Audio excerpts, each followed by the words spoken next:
listen to a podcast on weed? No, anyway. Perfect. There we go. Welcome to Friends Talking Nerdy. This is Tim Jousma, and with me I have the holiest of holies. I have the Reverend Tracy. How are you doing? I just found my eye drops in my pocket, so I'm doing actually quite well now. Sorry if anybody caught my face when I was just, oh, hey, eye drops. But, oh my God. Hey, but you know what? At least it wasn't the same thing I said for the first recording, so we're changing things up here on the show. Well, I mean, people aren't going to hear this till about on the main podcast feed until about a month from now, so they won't know. It'll be something totally different. But this week we are getting together to talk about Big Mouth once again. We are talking about episode 5, and that one is called a very special 9/11 episode. Before we begin, what are your overall non-spoilery thoughts? And it begins. This was an episode, to read the synopsis like I generally do. On a trip to the 9/11 museum, Nick and Andrew sneak off to meet Jesse. Devon teaches Missy about code switching, and Coach Steve gets a rude surprise. So, I really hate that they made this episode titled around the 9/11 portion of it, because I felt like there were other storylines in this episode that, first of all, seemed like they were more of the attention. Yeah. So it kind of felt misleading that it would be more about one thing than the other, Yeah. This is a hard one to kind of go overall, because I want to go into what I loved about it and then what I really didn't like. But there's a lot of jokes made about 9/11, obviously, and you had mentioned in our prior episode that we're kind of a little over. You mentioned, I agreed, so we both seem to be in agreement that I'm a little over Matt being the mean gay. I'm really over that. Yeah. Because we thought that he had kind of gotten over it at one point, and then this was the episode where it just all comes up in a flare-up, and a little bit over it. There's also a little bit with the code switching that I thought was interesting, although I did like the topic being covered overall. It was very interesting. I even found a way to relate to it that I'll get into as we get into those little subtopics. And then, of course, Jay and Lola are there doing their things, but I actually had more positive to say about Jay and Lola's story than I did about Steve's birthday is 9/11. So, and that's saying something, because they're on screen for maybe 2 minutes in this episode. I know, I felt like it was redeeming, because you got your, how I break them down, main storyline. You've got Steve's birthday is 9/11. You got the boys and Jesse in the city. You got Missy and Devon, and Missy in black was kind of the joke. Lady in red, Missy in black. And then Lo J. I'm just going to refer to them as Lo J going forward, because they're just an ongoing storyline. Their storylines don't change. They exist, and they are just part of the show as Lo J now. And I've embraced that for the time being. But what about you overall on the show?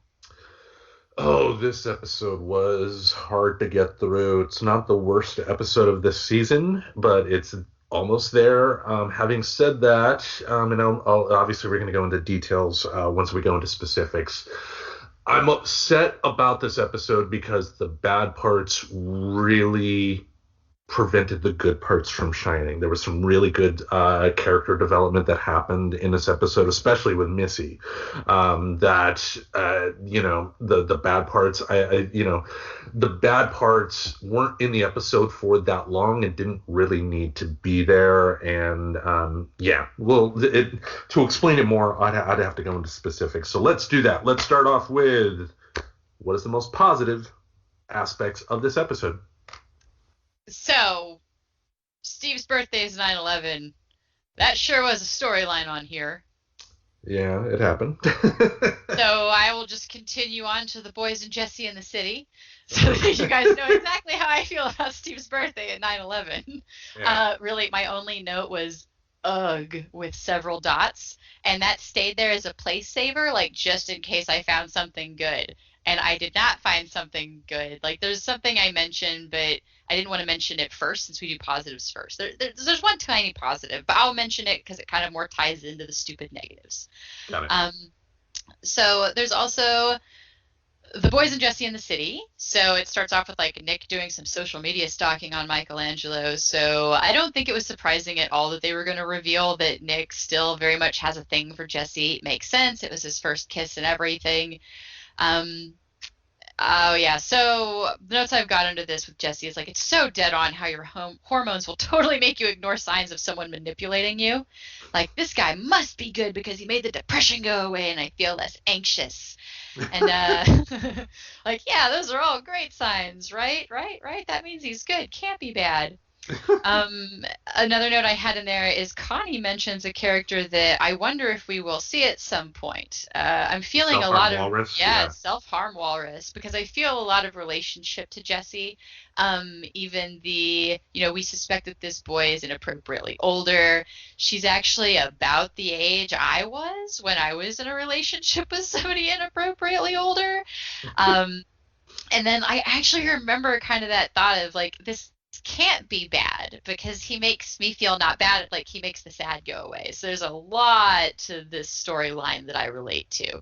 Right. Um, so yeah, she mentioned self-harm walrus. That is something that yeah tends to come hand in hand with a lot of these issues. So I'm curious if we've been teased for a character.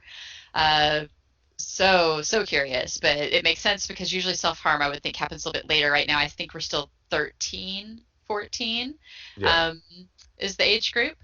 So I've got like a whole brick of notes here about the whole Jesse interacting with Michelangelo because I know you and I kind of wanted to keep an eye on this to see if there were any other hints or indicators that maybe we missed the first time watching. Um, but Jesse fawning and switching up how she talks, along with his seemingly dismissive attitude towards her, is setting me up to think that this is a clear manipulation going on. He's pushing vaping onto her, which everybody knows that is addictive. It's nicotine. He definitely should know being older. Her going nuts over Michelangelo pet naming her as baby girl.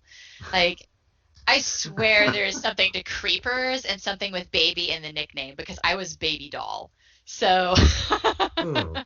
yeah, like this baby girl. That whole scene was like, oh, he's just creepy.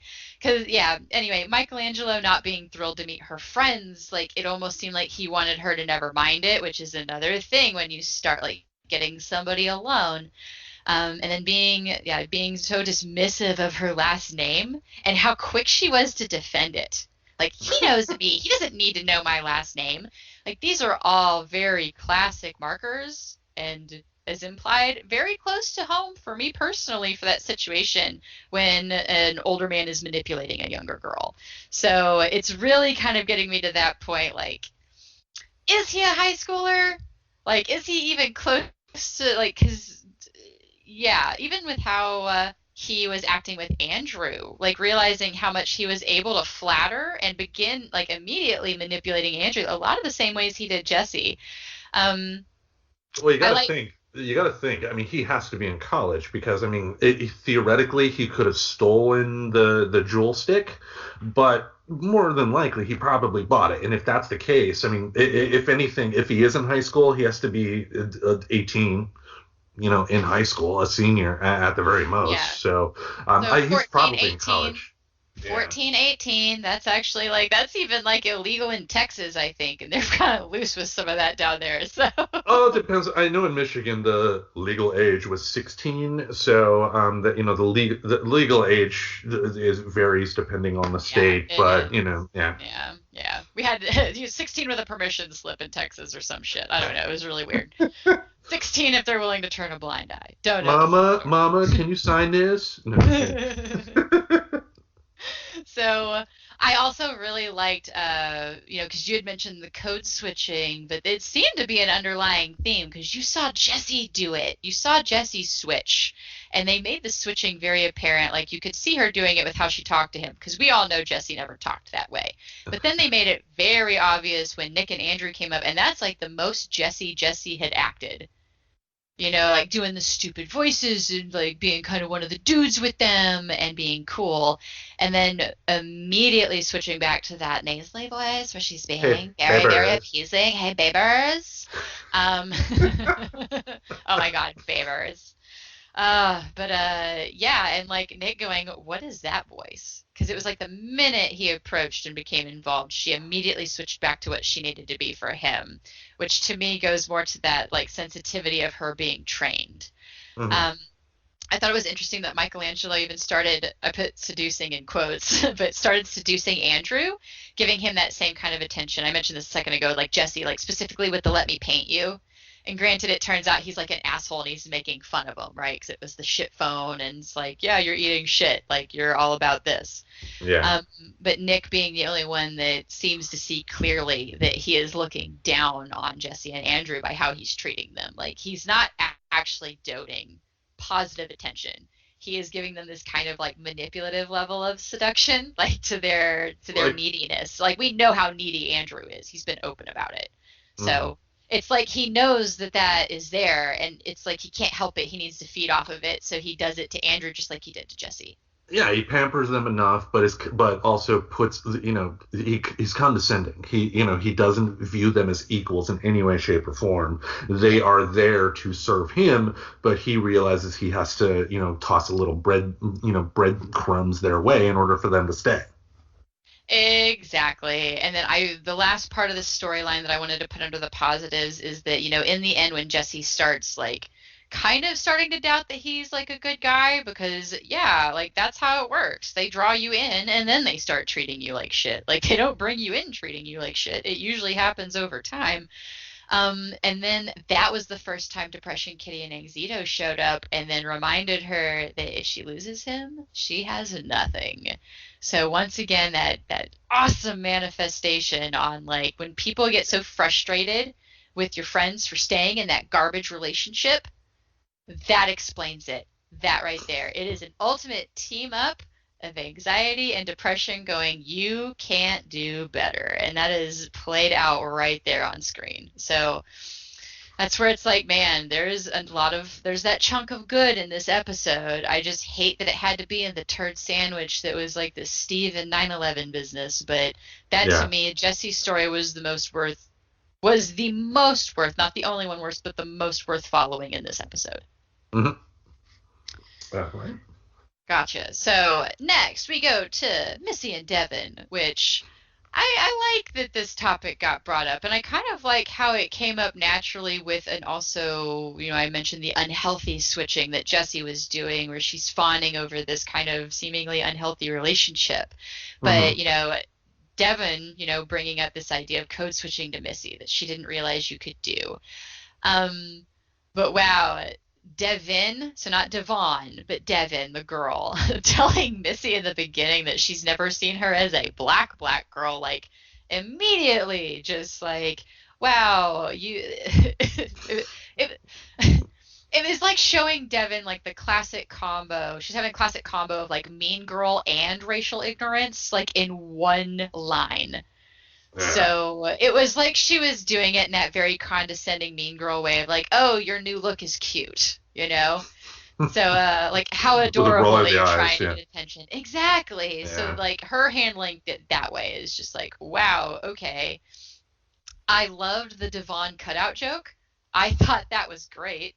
Um, because she was being very narcissistic in how she was acting to throw back to a different episode for From our a normal month show. ago. A month ago. For those of you who are listening to this is the same day the Mhm. narcissist episode. So it's actually Don't kind tell of the interesting secrets. because, Don't tell the oh my bad. secrets. I'm sorry, am I breaking the wall? I know this show does that a lot, so I just felt like doing it. Okay. Actually, it does it really cutely. Like, Missy like breaks that fourth wall. Like, here, I bring it up. I appreciate it. But yeah, I love the Devon cutout and like, or the Devon cutout to appease Devon, so Devon can go and hang out and do what he wanted. And the fact that she just stood there all day taking selfies, like that was just so ridiculous and funny. Yeah. But speaking of breaking that wall again, Missy talking about struggling with her identity was probably one of the best lines to sneak in there.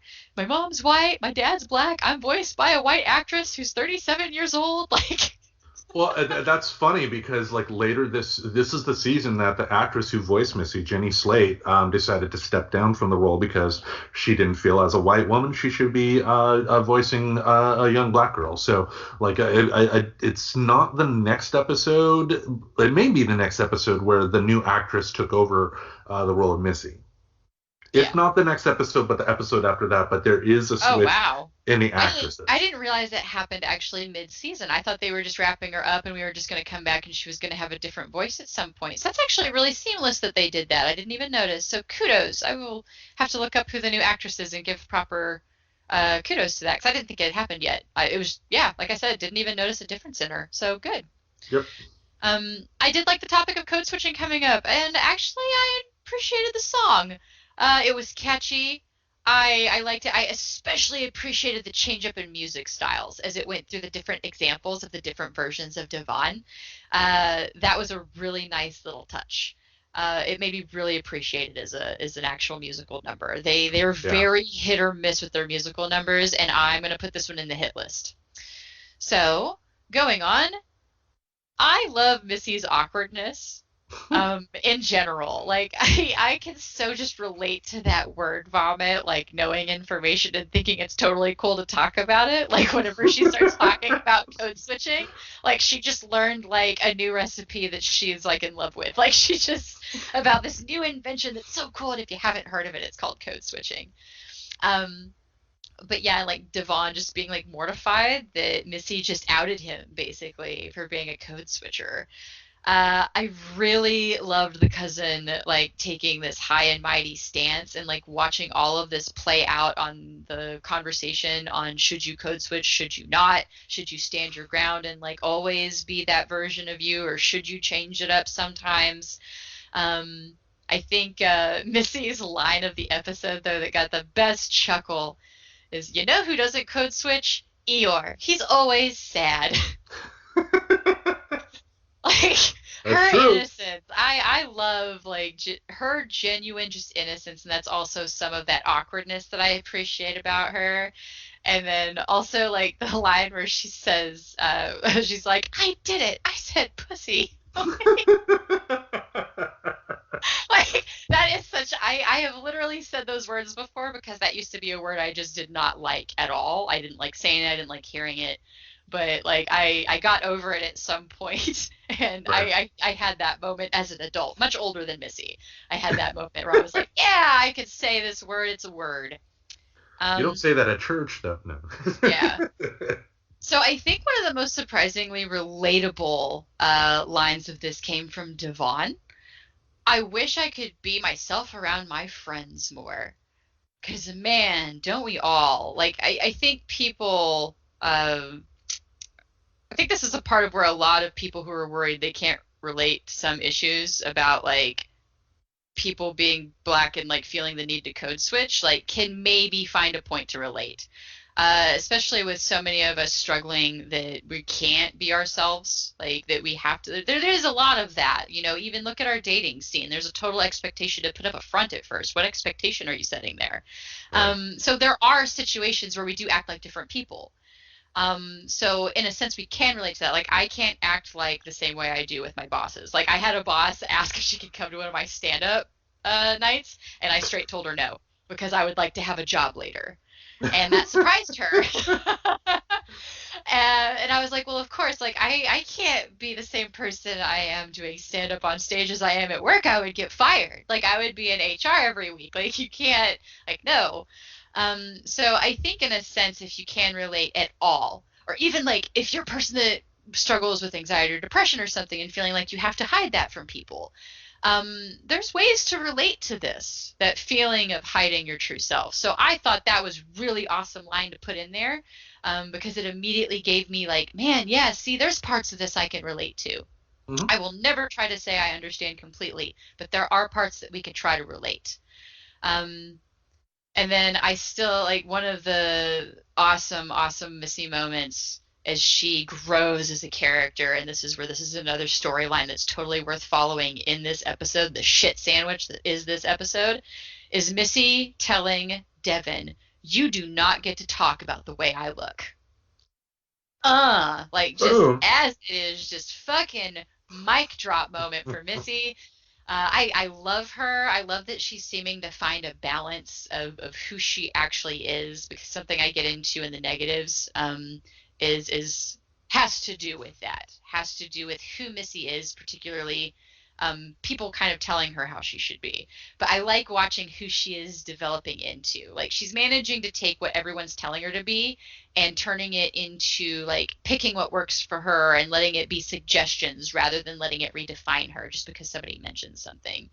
And then the ultimate play out with this one that I thought was funny goes back to that code switching conversation with the cousin.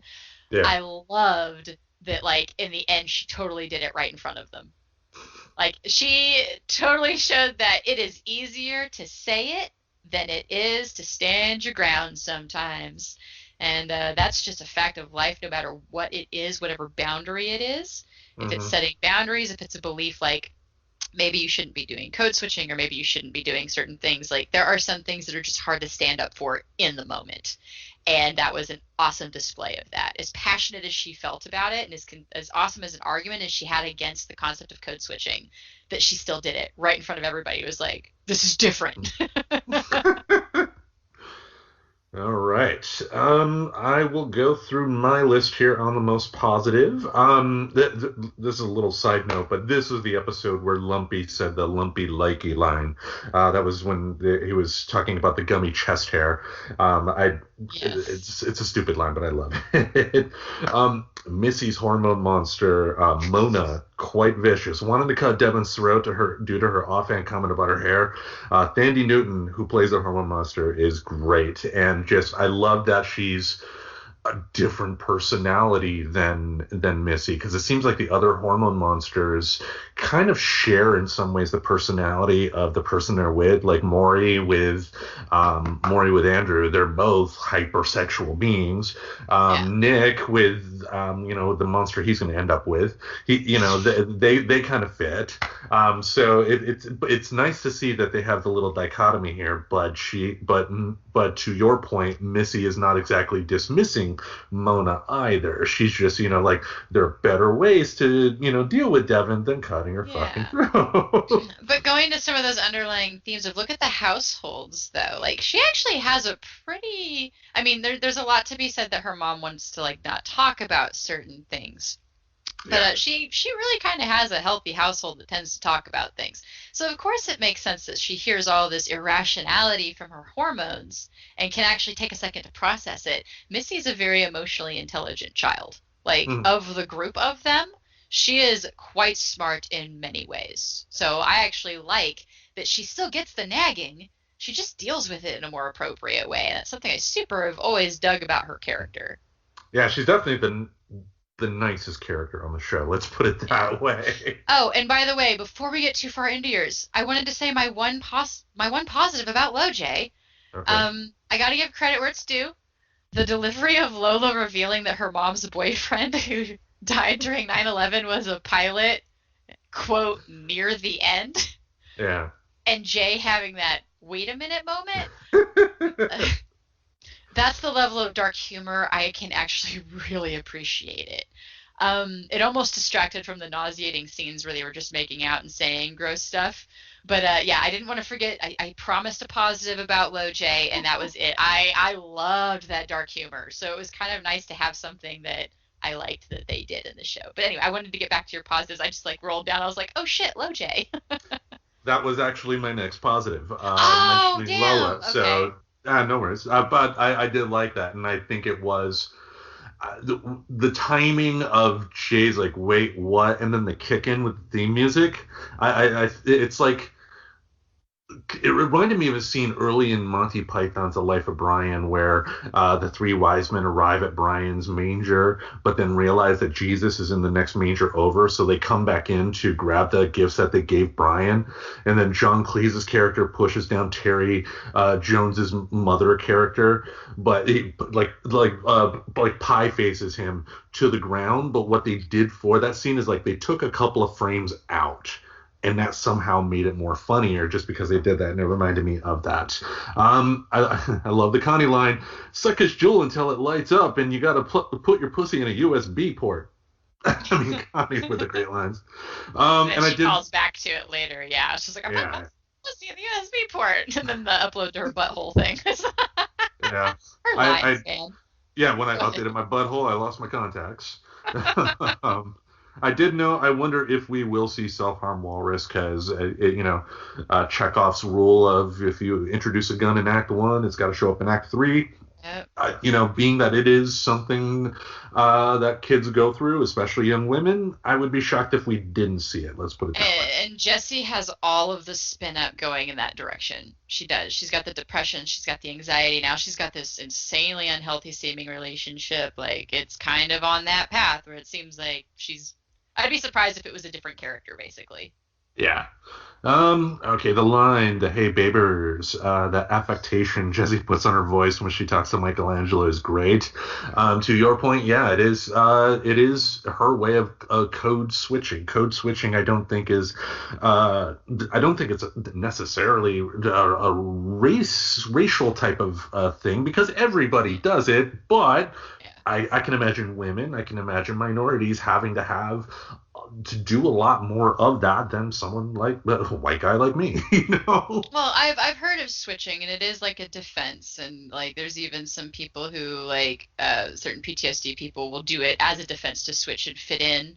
Hmm. Um, so I don't know if the term code switching though is like specific to like the racial issue or if it actually means other things. That's why I tried to avoid using it when I was talking about Jessie because I'm not sure either. Just throwing that out there for our listeners. I just And know yeah, yeah. she definitely changes who she is. Whatever you want to call that, she switched her personality for him. And I'll make that clear too. I mean, if because I honestly had not heard of the phrase code switching before.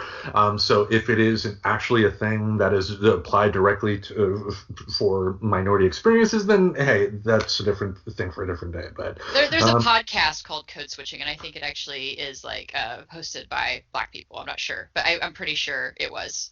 I just haven't okay. listened to it, but just so no. So it is like a known term, basically, is what I'm throwing out there. It means something specific. I don't want to give anybody the impression that we are saying that that covers what Jesse is doing. I guess was my only shout It's out. yeah, it's similar. Not saying it is code switching per se, but I mean everybody can relate to essentially being somebody else around a different person or group of Yeah, people. All right. right. I do believe this is the first time we see Caleb this season, and I love how literal he takes everything. Just they don't use him that much, but when he's there, he's kind of like literal in the way Drax in Guardians of the Galaxy is literal, and when I see him, I love him.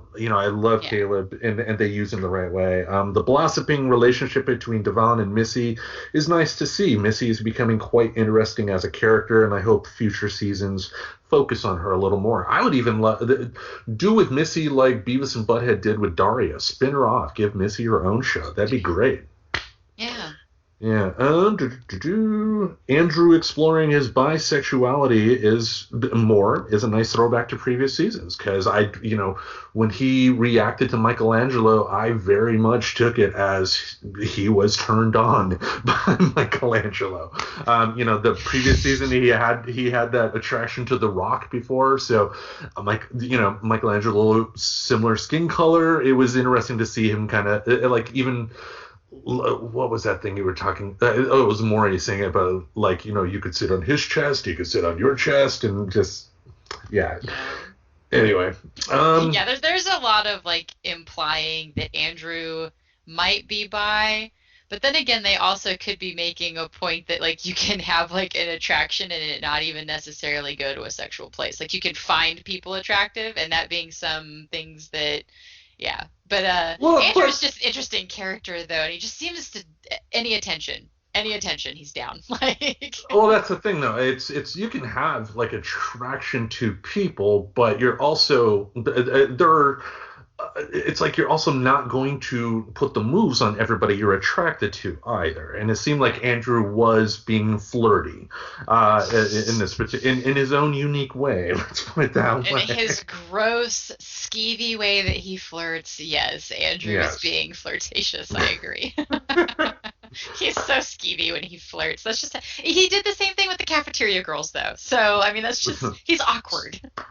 We'll be two sexual predators. Yeah. All He's the right. awkward guy that read the game and thinks he knows what he's doing. Like, that's Andrew, if I could explain him. What is the game? Oh, the game. It's a book that, oh, God. It's a book that yeah, it basically goes through like how to. I don't know if it's how to date or how to manipulate women into dating you. I'm not sure how to accurately describe that book, but yeah, Okay. look up the game and just read the synopsis on it. Okay. Well, that's my homework. All right. Yeah. Yes. Oh boy. Do I detect a British accent, or are you just British to see me? Andrew's awkward flirting. I don't even have these skills. Just it's awkward, but I love the fact that he felt confident enough to say something that stupid. It was great.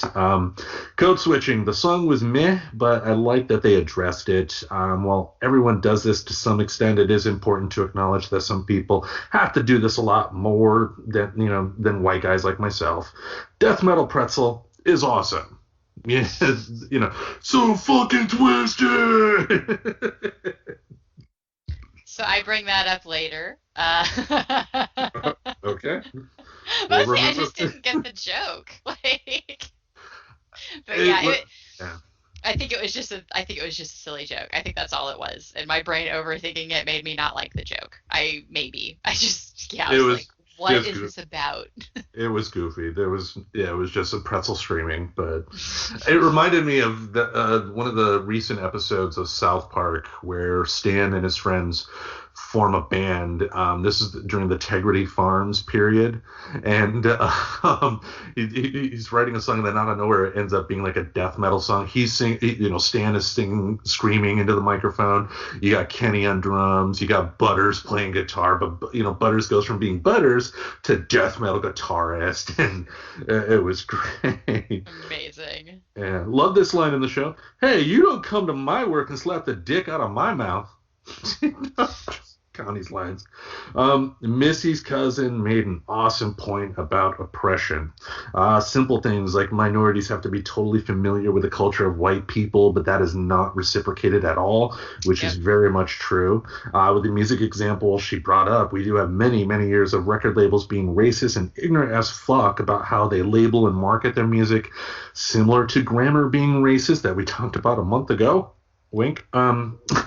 White culture is deemed worthy by society and other cultures simply are not. Some positive steps are currently being made, of course, but a lot more work needs to be done in that area. And, I thought about it. It's like, take music, for instance. Think about all of like Judas Priest. I love that band, but they're not as popular as they used to be. But they're still out playing stadiums when you have like a comparable 70s R&B band, maybe lucky to play a casino if they're even, still getting work at all. Like, I remember Morris Day and the Time, not the greatest band in the world, but, Jungle Love, you can't go wrong with Jungle Love. They were friends with Prince. They were in, Purple Rain and all that, but they like came to Grand Rapids at one time for this silly festival, and not many people were there. And it's just like people, even though black music created modern popular music as we know today, we still don't really know the history, because a lot of times people don't take that time. And two, even if they did want to take that time, there's so much of it that's out there. It's just, people need to be more all-encompassing when it comes to appreciating all cultures, Yeah. So, all right. Why? Because you're code switching for pussy? Missy really opened up in this episode. And, it's part of me wishes that we could have done away with the Matthew and Coach Steve storyline and just spent a little more time with her. Yeah, basically that's where I'm at, because most of what I had that were negatives of this is just talking about that storyline existing at all. Like, it almost ruined like I said, this episode was a shit sandwich, because legit, that whole storyline I feel like could go. Like, I'm not sure where that's going to come into play later. Whereas I've said, like, with prior ones, like, maybe we could get rid of the whole J-Lo thing, but I at least see where that might have some traction to play into a bigger topic later. Right. Yeah, shit sandwich episode. Yeah, in the worst possible way, and it's bad too, because I mean, it's the bad parts really poison the good parts, and there's a lot of really really good stuff that we'll see fruition in later episodes and in later seasons. But the fact that it had to be in this episode, all right. Yeah. They did a good job talking about the quagmire Nick was in with Jesse and Michelangelo. In Nick's situation, it is 100% possible to be jealous of someone you're attracted to being with someone else, as well as being concerned about the choice that that person made. Nick clearly sees that Jesse's not being herself. Jesse is clearly trying to convince herself that there are no problems with this guy. The problem is, do you say anything? Does Nick in this situation, and that's what we explore, of course, but it's like, what do you do? Because both situations can be right. You can have the hots for somebody while still want to talk to them about somebody they're currently dating because you are concerned. And Yeah. I'm glad that they touched upon that. I love the give and take between Nick and Connie. Well, I don't like your hair. You take that back. And then she mentions it later to Jesse, and he's got garbage opinions about hair.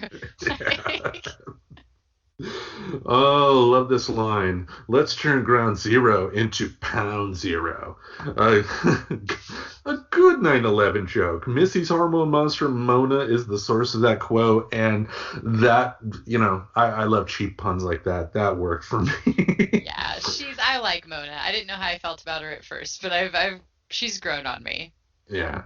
Depression Kitty and Tito arriving to tell Jessie she needs to keep Michelangelo is dead on correct. Your brain can convince you that leaving someone who's toxic for you would be bad, that you'll never find anyone else. They nailed this perfectly. And Yep. yeah, it's someone can think logically all they want of, if I ever encountered this situation, I will see it for what it is and leave. But if you have feelings for that person, if you have issues on your own with your own self-worth and whatnot, your brain can seriously talk yourself into staying in a situation that is not good for you or anybody around you. And Yeah. it's important to talk about this, and I'm glad they did it in a way that, one, got people to laugh and entertain people, but did it in a serious and respectful way as well, because this happens. All right, Connie splitting from Nick was interesting. He got hurt, so you could see him kind of shut down mentally. He puts up a mental block around himself, which is definitely foreshadowing for what we're going to get in the next episode. But because Connie was being very, she could see his point by the end, and I think the reason she split was for him, and she was trying to be very nice, but he got hurt. But you notice, and this is not the first time he's done this, when he gets hurt, he has a tendency to be emotional and kind of push people away. I've never done that myself. He's a door slammer. Yeah. There's door slam people, and yeah, he also said some garbage things on the way out. He got hurt. I think this was very much, you called it. It was kind of that, like, the birth of the whole Nick Star thing, which is a character that has been referenced in the prior seasons. So that's not a spoiler character.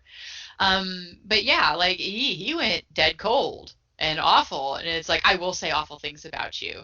Like, and by the way, like, this and the Jesse storyline also shows, like, that toxic attitude we have against exes, and like just how normalized it is.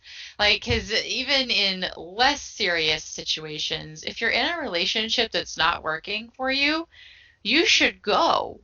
And if somebody tells you that the relationship they're in with you isn't working for them, you should try to not take that personally, because they're actually saying it doesn't work for them. And I wish we could just get more healthy about breakups in general. But yeah, there's a lot of representation here about unhealthy attitudes about breakups and value on people, and like the way that he like just spit venom at Connie, and Connie's just trying to end this conflict. Like, she didn't do it to be mean. She wasn't being awful. Right? But how he just shot back. And that is just so common. And it's defended in our culture, too, by the way, to act this way to somebody. So just random little thing that I noticed in there is like, yeah, see, this is a cultural statement. Like, we do this. Yeah, and it's I mean, during a breakup or when you're ending a friendship or something like that, feelings can get hurt. And, when your feelings are hurt, emotions can make it to where you don't take that time to take a deep breath and, say the right thing. But just because a romantic relationship is ending, that just means you're not compatible romantically. That doesn't mean you still Yeah. can't be great friends. To me, it's the most loving thing for two people to sit back and say to each other, yeah, this thing we're trying, not working out. But I still value you as a human being and I'm glad you're in my life. Let's find other ways to make this work. And we Yes. need more talk like that more than anything instead of being defensive. It's like, it's not healthy to have an overall attitude of if you must like me the way I think you must like me, and if you don't like me in that way, you will not be in my life. You cannot control how people like you, and you gotta let your time with someone develop into what it's going to be. And if that Yeah. means you end up being friends, great. How is that a loss? That's It's not a loss. yeah, that's actually a lot of stuff I picked up when I used to listen to Dan Savage because he talks a lot about like in the gay community specifically, like if you like scorched earth on everybody you dated and it didn't work out with, you like would have no friends in your community. Hmm. That was also something that I believe heard said on a podcast that was talking about polyamory and that community too. Not a big community. So if you scorch earth everybody, you're not gonna have any fucking friends at some point because you're gonna be that asshole that scorch earth everybody Yep. because nobody else is doing it because they realize how small their group is. I just wish that people in bigger demographics Yeah. realize that we could borrow some of this attitude and not be assholes to each other and just realize like hey like it's kind of okay that things don't work sometimes like it's cool. Well, it's not even about not working. It's about taking the time to realize that, relationships you form with people mold and change over time. There may be times to where you feel close enough that you decide, hey, let's give it a shot to try something intimate. Great. If that doesn't work out, great. You move on. Things adjust. And yeah, the scorched earth is not healthy. And I've done that plenty of times. And, Yeah. a lot of people can say that, but it's you got to take the because there was a reason why that person is in your life to begin with. Why not take the time to take that if you need time away for somebody, that's understandable. If like after a breakup you say, hey, let's take an x amount of time away from each other so we can just get back into a normal headspace, that's great. But more needs to be said, blah blah Yeah. blah. More All people right. could use to follow that pattern. Exactly. Lola's bit at the end, talking about the terrorists actually achieving their stated goals of 9/11 is pretty spot on, which makes it funny coming from her. you know? Yes. Oh, I know. Like that went back right into that dark humor of Yeah, like, yeah, but also like, yeah, yeah. they Oh, won. Lola. Yeah. Didn't And expect that to be the source of that knowledge bomb. Like, it's like the rare times that Ralph Wiggum says something intelligent. You're like, yeah. what? But the fact that they can relay that information with a character like Lola, or in a Simpsons case, Ralph Wiggum, does make it more effective. It would be different if it came from Missy because we expect her to always be on her game at all times. But last note here. I loved the touch of hearing the faint mosquito buzzing at the end of the episode. Great foreshadowing for what we're going to expect with the next episode. But I love when a any story can end like that. Like the great comics books are ones that feel like a complete story, but leave you something in maybe the very last panel that gets you to come back for the Yeah. next issue. This was great. Yes, and also a really fair representation because I'm assuming our Patreon listeners maybe listen to our regular show. They should. And in our regular show, I talked about how some disorders present in different ways A and month gets ago. confused for other things. Well, this is for our Patreon people who might still Yes. listen to the current show when it comes out, like right around this one does. The current show will be episode 140. Yeah, Yep. yeah. But I talk about a little bit in there about how things can present, and anything about Nick Starr, like where he's shown, kind of makes you think he's a little bit of a narcissist. But it does imply that he is actually doing some presentation of anxiety. And so when we get into that, because I know you kind of teased in the, if you know the name of the episodes, I think the next one is named Nick Star. Like that's the Yeah, name yeah. of the next episode. So we'll get into that more. But I liked that they did that because it does imply like, see, that is a manifestation of his anxiety, and it is all starting to play out from this moment. Yep. All right. Now, let's dive into what made this a shit sandwich. What would you say are the most negative aspects of this episode? Steve's birthday is 9/11. Um, What? yeah, like first, I just want to throw this out there. Does anybody else get skin crawly feelings when Steve refers to a vagina as her sweetie? Because that's becoming a trigger term Mm. for me now. Like it's just, I don't like it. I don't know what it is. It's just like it is worn on me. Where when he says her sweetie, I'm just like it just makes skin crawly feeling. Yeah, I mean, it's like you expect like your great grandma Edith to name it that or something. Like my my grandmother, when I was a kid, we'd visit her. She would call penises tallywhackers. You Oh expect, God. yeah, you expect older people to have unique names for for that. But for a second, when I first saw the episode, I thought he said sleeve, and that just sounded even worse. But Oh. Sweetie is just like one of those creepy kind of guys who likes this really, really young ladies and just, this is gross. Anyway, go ahead. Yeah.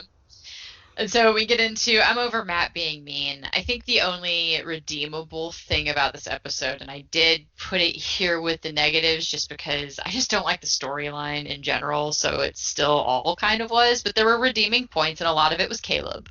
Yeah. Um, I think Caleb called it best and was almost like that sign I wish the producers would have listened to, where he said, "In light of the tragedy that occurred here, that seems insensitive at best." Like, I fucking loved him calling it as he saw it. And, I'm not typically a too soon person because I do believe that deflection with humor is a totally valid coping mechanism and we shouldn't shame people for trying to cope when their intention is not cruelty. But I do think it's a mix of Matt's coldness around the tragedy plus being centered around fucking with Coach Steve. Like, there was nothing about this storyline that I was really going to like. Um, Matt defending it with, I'm just being funny. Like, hey, I'm just being funny actually isn't a reason to, like, be an asshole to be somebody. Like, again, you go back to intention checking. There's deflecting with humor, which he is not doing at all. He is just being an asshole to somebody. And Caleb called it best. No one is laughing. Um, It's like humor in the 90s was a lot like, and I was very much like that. The whole idea of, it's not my problem. You don't find it funny. I find it funny, and yeah. I'm not bad type of deal. So, Yeah, it's not my fault that you don't get my humor. Entitlement, entitlement. Yeah, and I can totally admit to having a little bit of that attitude at some point in my life. But you grow and you learn and you stop doing garbage behavior when you learn that it's garbage behavior. But one of the other final redemptions of this is I'm at least glad that Matt showed that he had a soul in the end. He actually showed remorse with Coach Steve and he offered him a little cupcake and like was trying to be nice. And he even called it best. I thought it would be funny, but now I'm not so sure. And it's like I almost felt like they were breaking the fourth wall and actually just discussing like the storyline at all. Like maybe they got to the end of it and realized they put all this effort into writing out the storyline and it just wasn't really that funny. Like I don't know. It's just like it felt like yeah. a very honest moment of that. But I don't know. Is Matt going to be a good person? Because now this is another time that he's supposedly grown. But we shall see if he gets tempted to continue to be an asshole, to be an asshole. Yeah. So that's my negatives on that one. Negatives on the boys and Jesse in the city. I honestly find Connie being assigned to two of them just generally confusing, like how that works in a manner. Because I've liked that a lot of the times, like the hormone monsters kind of manifest as like those nagging thoughts in your brain, right? Hmm. And yeah, I think Maury's a really great one. I think what was Missy's named again? Mona. Mona. Mona's another really good one. Connie got confusing to me when she started doing double shift especially when they interact. Like, so then Jesse has information she couldn't possibly have, and Nick has information he couldn't possibly have because it was a conversation that happened between the monster and Jesse, or the monster and Nick, like separately from those characters. So there was that part of that I found a little bit confusing in the storyline, but it did make me ultimately more thankful that Connie broke up with Nick. So that kind of conflict in the background isn't going to be a thing anymore. Although it did totally make sense if that character were to be assigned to two people, and if hormones somehow worked in that they can interact way, Right. I would get her confusion and her conflict of interest and her needing of breaking up with one of them. But yeah, like there was just something about Connie being co-assigned that just didn't quite jive right with me. So it kind of came to a head in this episode, but they also solved it in this episode. So is it a negative? No, but this is where I wanted to just bring up Connie being dual assigned. Well, for me, I mean, that all was just, they did that purely to get to this episode to establish that, Nick and Jesse still have feelings for each other. So I think that's the only reason, because they weren't assigned together for that long. And this is, when, Connie and Yeah. Nick obviously split up. So it was just clumsy the way they did it. I mean, having said that, any excuse to put Maya Rudolph on screen, I'm going to enjoy. But, for overall storyline cohesion, it did make things a lot more confusing than it needed to be. Right. It's not that it was necessarily bad. It was just one of those things they did that, with the kind of underlying theme of the show of this being somewhat realistic and relatable, that Mm-hmm. was the part that kind of stretched out for me. Right. Was, the fact that that hormone monster could somehow interact with both kids. Right. So I did mention, like, just in the note, Andrew is just gross and creepy, but that's also how he tends to hit on girls. So, and then you also realize that he's reacting to someone who is actually manipulating him and making fun of him. So, there was that part too. Negatives on Missy and Devon. I'm not sure how I feel about people telling Missy how she's supposed to act and who she's supposed to be. I want to tread like a very fine line bringing up that topic, because I understand that there also, like, there's some cultural stuff they're trying to touch base on, and how, like, some people can be removed from their cultural background. But I think also in a way, when you're not raised in that cultural background, does it make it your culture? There's a lot of argument to that. But I don't know. It just seems odd for people to be telling her how she should act. And I think that came up best in a little exchange between Devon and Missy when she brought up code switching, and he said, "Well, how do you talk to black people?" And Missy says, "The same way I talk to white people." Uh, and then he acted like her doing that was wrong for some reason. I was like, but wait, isn't that the goal that we should be going for? Is, like, not talking to people differently? So really, like, it was kind of a good thing in a way. Like, I don't know. It's that part of that conversation that I'm not sure how to have. Oh, that's the thing, Because though. I mean, I think part of Devon's response was, mistrust on his part. I mean, obviously, anybody watching this on YouTube and Patreon, I'm not black, so I can't speak obviously for that. But you hear enough stories from black people having to deal with everything that white people throw at them, and I can definitely understand why mistrust would be a thing, and why because I took it as more of, why would you do that? As because the times he's tried it, he's had negative experiences with it. Whereas with Missy, with her household being what it is, has had different experiences, because the people that I'm sure she primarily interacts with that are white are also relatives, and cross fingers, yeah, are treating her in a good way. and at her school. Like, Yeah, whereas we are not sure, what Devon's family life is like or who he hangs out outside of it. They haven't gone into him too much, other than he's just somehow married to a child. Devin. Yeah. Yeah, to Devin. Under Missy and Devon, I have, like, I just don't get the pretzel joke. That was the only thing that I just brought up, like, okay, but I talked about that earlier. So, and then the last thing that's negative is just Lo J, them as a couple. It's just, yeah. Some of Yeah. You're not sucking my tongue like a tiny dick anymore. Like, I just think that they're just kind of gross. Like, and I don't consider myself a prudish person. It's just that over sexualization that I see in them. Just, ugh. Well, I mean, I guess I'll go into my list here. My big thing about Lola and Jay this episode was that they really weren't a part of anything. I mean, their on-screen time maybe about 2 minutes, and that was just for cheap, pointless jokes.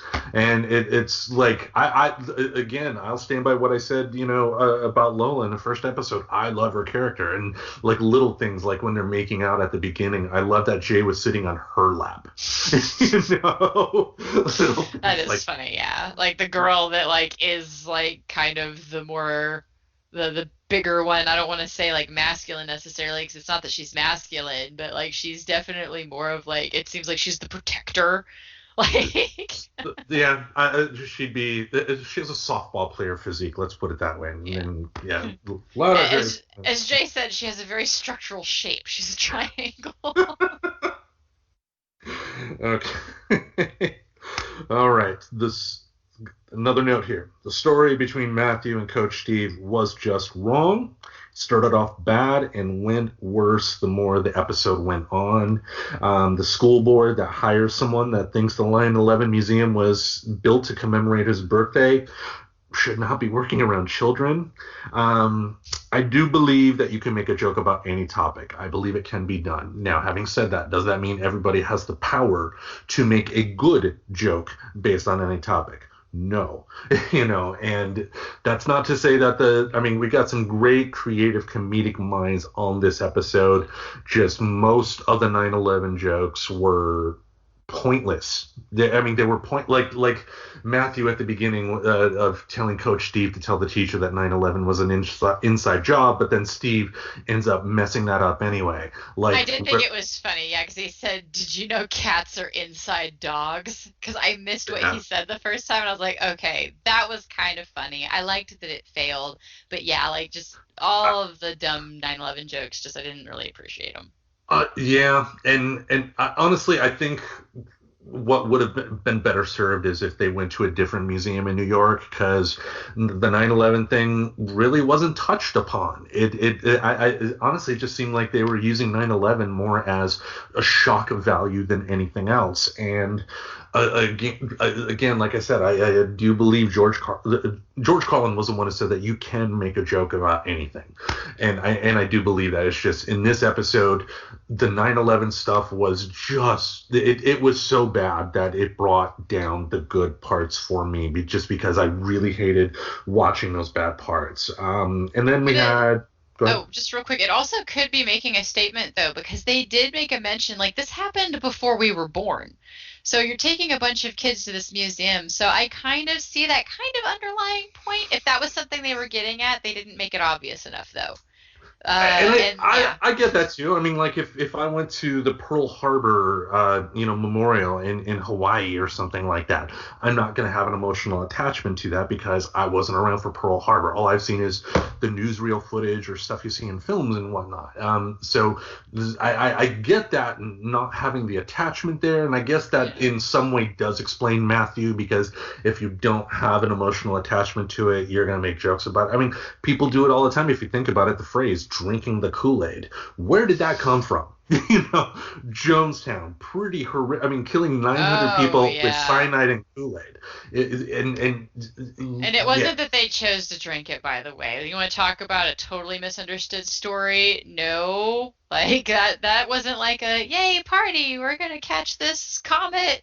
That's not how it happened. So, it wasn't it wasn't Heaven's Gate, but that's actually a term that I try not to use anymore, is drinking the Kool-Aid. Like, ever since that got laid out to me and I learned more about that, I'm now like, okay, yeah, I think I don't like judge people or call them out for it. Like, that's insensitive, don't say that. I'm just like, I'm not going to do that anymore. Well, yeah, I mean, it's like I mentioned either in this recording or the one from a month ago about having your eyes opened about the whole General Lee thing. It's just like you say a phrase, or in the case of Dukes of Hazzard, you watch a TV show. You don't think about because it doesn't cross your head the negative things that you're doing with that, but the moment it's said to you, you got to accept it and you got to move on from there. But just again, the 9/11 stuff just didn't. And if you timed it too, like the 9/11 stuff wasn't a major portion of the show. It's not like you're ripping 10 minutes out of the show there, and it didn't land, and it really dragged it down for me. So yeah. All right. Let's end this shit sandwich by answering the question: did you think this was a good episode or a bad episode? Uh, I think overall probably a bad episode. Like I said, there's some cool stuff as far as you're seeing more of the situation that Jesse's gotten into, and you see a little bit more about like Missy's character development, which is awesome. I love seeing her have some sass and some voice. But I don't know. I really wish they had named this anything other than the 9/11 special. I really wish they would have done anything but like the 9/11 museum and some of the dumb jokes with Coach Steve. But yeah, this one was I struggle with saying skip it because there is some things that are worth watching in it, but definitely not my favorite. Yeah, I'm in the same boat here. I mean, if you think about the overarching complete story that this show is trying to tell from season 1 till now, there are a lot of, like you mentioned, a lot of good things that happen in this that will lead to some great stories in the future. But like a classic album that just has one bad, annoying track on it, this is that annoying track. You can't not watch this episode. I would still tell people give it a watch, but I'm not gonna fault you if you want to fast forward through the 9/11 stuff. Yeah, if there was a way we could edit the 9/11 parts, like it would be a great episode to just make you follow along on some important storylines going on. But other than that, like there's nothing about that 9/11 part that's worth it. I mean, if Family Guy can put out make better 9/11 jokes, you got a problem. Yeah, and all they did was have her say 9/11. Like that was a good joke. That was a good 9/11 joke because they're not making fun of 9/11. They're making fun of using 9/11. Because see, there we go to the intention of jokes, whether or not you're being insensitive. They're making fun of the people who use it, not it. And the Family Guy reference, some people don't know this, Seth MacFarlane was in New York on September 11th and missed his plane because he was, had a hangover. That was one of the planes that crashed into the towers. Oh, shit. I did not know that. Dropping some trivia knowledge. Family Guy on our review of Big Mouth. So if anybody can make a 9/11 joke, and also too on the 100th episode, they actually did something funny. It was the episode called Back to the Pilot, and that's where Brian took Stewie's time machine and went back to prevented 9/11 from happening, but then videotaped himself doing it. But then by doing that caused something worse to happen, so they had to go back and allow 9/11 to happen. And then like Stewie and Brian like come back, they like check the computer and they like, yeah, 9/11 happened, high five. And then they made the comment that if anybody saw us do this without the whole context of what we just did, it would look very bad. So solid. And like I said, they actually did land a good 9/11 joke as far as dark humor goes, but just the theme, like other than that one, I just don't think it landed maybe the way they intended. And that's the thing, yeah. So if you're listening out there and you've watched the episode and you have a differing opinion than what we did, let us know. Let us know on Twitter. You can find me at FTNerdy. You can find Tracy at the Rev Tracy. You can find us on Facebook. If you go to the show description, our link tree link will be there. You just tap on that, and that will bring you to all of our various outlets where you can find us: Patreon, Spotify, iTunes, Google Play Music, YouTube, stuff like that. Let us know what you think. Did they go overboard with the 9/11 stuff? Could they have done more? Let us know. So any more thoughts? No, I have nothing. I have nothing but this cat on my lap. And the cat's looking at me like, will you hurry the fuck up? I want to eat and she needs to feed me. So, She's to feed me. all right. So for Beans, we will wrap things up this week. Hi, Beans. How are you?